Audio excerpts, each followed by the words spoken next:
যে চরমনার পীরের মাধ্যমে সারা বাংলার জমিনে পথহারা মতহারা দিশেহারা পথভ্রষ্ট যুব সমাজ যদি আলোর পথে ইসলামের পথে আসতে পারে, রাজনৈতিক অঙ্গনের যুব সমাজ কেন বাংলার জমিনে ইসলামী হুকুমত বাস্তবায়ন করার জন্য চেষ্টা করতে পারবে না? যুব সমাজ এমন একটি শক্তি, তারা যদি অন্যায়ের পথে যায়, অন্যায়কে প্রতিষ্ঠিত করে, যখন ন্যায়ের পথে হাঁটে তখন সমস্ত অন্যায়কে ধূলিসাৎ করে ওই রাস্তা, ওই এলাকা, ওই দেশকে সুপ্রতিষ্ঠিত করে ফেলে। কি কথা ঠিক না বে ঠিক? এই পর্যায়ে আমাদের সম্মুখে বিশেষ অতিথির বক্তব্য নিয়ে আসবেন ইসলামী আন্দোলন বাংলাদেশ শিরমান্দি ইউনিয়ন শাখার সম্ভাব্য চেয়ারম্যান পদপ্রার্থী আলহাজ বেলায়েত হোসেন। আলহাজ বেলায়েত হোসেন। ইসলামী আন্দোলন বাংলাদেশ এমন একটি সংগঠন, যেই সংগঠনের মাধ্যমে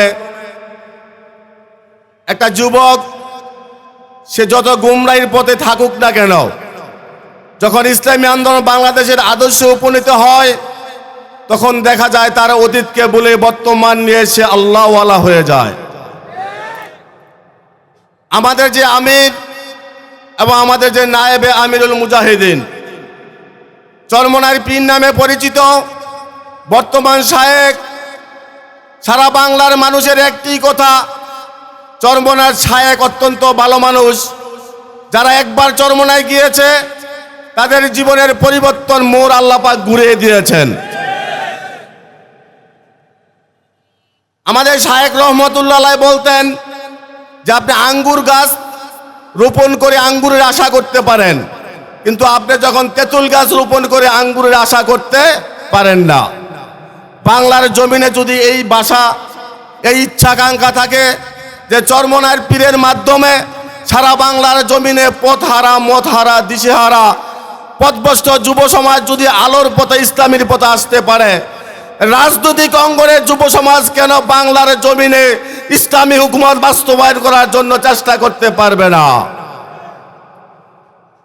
প্রত্যেকটা দেশের যুব সমাজ এমন একটি শক্তি, তারা যদি অন্যায়ের পথে যায়, অন্যায়কে প্রতিষ্ঠিত করে, যখন ন্যায়ের পথে হাঁটে তখন সমস্ত অন্যায়কে ধূলিসাৎ করে ওই রাস্তা, ওই এলাকা, ওই দেশকে সুপ্রতিষ্ঠিত করে ফেলে।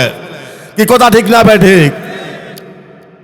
5ই আগস্টের আন্দোলনের রূপকার যুবক, 5ই আগস্টের বাংলাদেশের ফ্যাসিস্ট সরকারের কে এই দেশ থেকে উৎখাত করার পিছনে একমাত্র যুবকদেরই ভূমিকা। ছাত্র সমাজ, যুব সমাজ তাদের আদর্শে মাপকাঠি প্রত্যেকটা রাষ্ট্রকে আদর্শবান করে ফেলে। আজকের এই যুব সমাজের আয়োজনে, আজকে শিলমান্দি ইউনিয়ন কর্তৃক যে আয়োজন, এই আয়োজন এটার উদ্দেশ্য হচ্ছে ইসলামী আন্দোলন বাংলাদেশের পক্ষ থেকে যুবকদেরকে সামনে এগিয়ে আসতে হবে।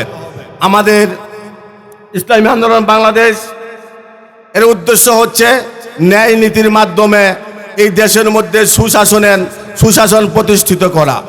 কারণ যে দেশের মধ্যে আমরা, যেখানে বাংলার মানুষ, আমাদের শিক্ষার হার অনেক কম, আমাদেরকে প্রত্যেকটা যুবকদের আমাদের কাজ করতে হবে ইসলামের পক্ষে। কারণ ইসলাম এমন একটা জিনিস যে ইসলাম সারা বিশ্বের জন্য শান্তি বয়ে আনে।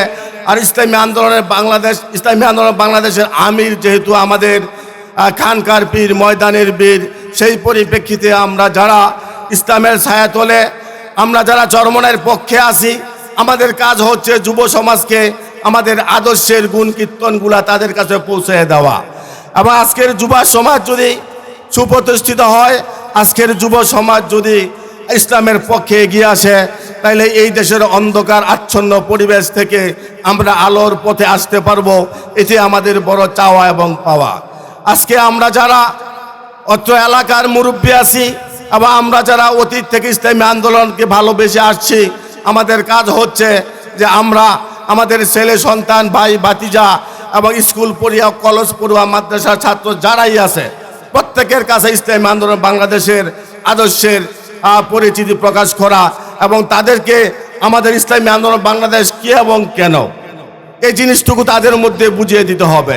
আজকে আমরা রাজনীতির কথা বললে অনেক বাবা অনেক মা রাজনীতির মধ্যে ছেলেকে দিতে চায় না। এর কারণটা কি?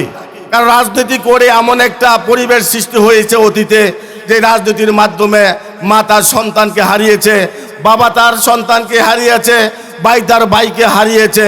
সে ছিল ইউনিভার্সিটির কলেজের একেবারে ব্রিলিয়ান্ট স্টুডেন্ট, যখন এই রাজনীতির মধ্যে পা দিয়েছে তখন সে পথভ্রষ্টের দিকে চলে গেছে। ইসলামী আন্দোলন বাংলাদেশ এমন একটি সংগঠন, যে সংগঠনের মাধ্যমে শুধু রাজনীতিই নয়, তার চরিত্রের প্রত্যেকটা ধাপকে এই আন্দোলনের নেতৃবৃন্দের মাধ্যমে পরিষ্কার পরিচ্ছন্ন করে দেওয়া হয়, এবং সে আল্লাহ বা আল্লাহ রাসূলের পথে চলতে নিজ থেকেই সে নিজে অনুমান করে যে আমাকে এই দলের মধ্যেই থাকতে হবে। আমরা দুনিয়া এবং আখেরাতের পাথেয় অর্জন করার জন্যই, একমাত্র আল্লাহকে রাজি খুশি করার জন্যই আমরা ইসলামী আন্দোলন বাংলাদেশ করে থাকি। আলহামদুলিল্লাহ, আমাদের হাতের সময় অত্যন্ত কম, যেহেতু আজকে আমার পরেও আর নেতৃবৃন্দ বসে আছেন। আজকের সমাজ ব্যবস্থায় যদি আমরা তাকাই, তাহলে দেখা যাবে যারা অতীতের নেতৃবৃন্দ ছিলেন, যারা দায়িত্ব নিয়ে সমাজ ব্যবস্থায় আসেন, তাদেরকে আমরা যত ভালো মনে করি বিভিন্ন আসনে আসীন করেছি, তাদেরকে স্থান দিয়েছি, জায়গা দিয়েছি, কিন্তু তাদের ক্ষমতার সময়ের পরিপ্রেক্ষিতে এবং ব্যবধানে তাদের কাছ থেকে জনগণ পরিপূর্ণ আশা কখনোই কামনা করতে পারে নাই।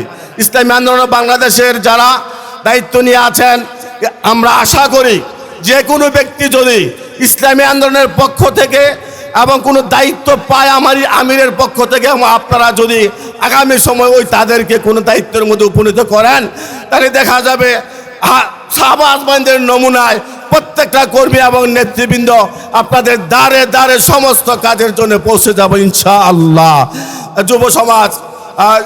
যুব সমাজকে আল্লাহ পাক সুপ্রতিষ্ঠিত করুক এবং তাদেরকে আগামী সময়ের রাহবার কর্ণধার হিসাবে ইসলামী আন্দোলনের পক্ষে কাজ করার মতো তৌফিক দান করুক। সবার সুস্বাস্থ্য কামনা করে আমি আমার বক্তব্য শেষ করছি। আসসালামু আলাইকুম ওয়া রাহমাতুল্লাহ।